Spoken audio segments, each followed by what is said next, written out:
ఒక్కసారి గుర్తు చేసుకుంటూ గతంలో ఎన్నో సంక్షేమ అభివృద్ధి కార్యక్రమాలు చేసిన జగనన్న గత ఎన్నికల్లో కొన్ని అవంతరాలు గుండా ఓడిపోవడం జరిగింది. కానీ అనేక అబద్ధ హామీలు ఇచ్చి అధికారంలోకి వచ్చిన చంద్రబాబు నాయుడు గారు ఈరోజు మనం చూస్తూ ఉన్నాము.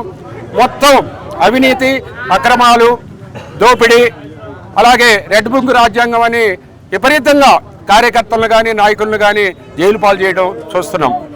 అలాగే జగన్మోహన్ రెడ్డి గారు 17 మెడికల్ కాలేజీలు తెచ్చి అభివృద్ధి అని వీళ్ళకి పేరు చెప్పుకోవడం తప్పితే జగన్మోహన్ రెడ్డి గారు 17 మెడికల్ కాలేజీలు తీసుకొచ్చి 6 పూర్తి చేశాడు.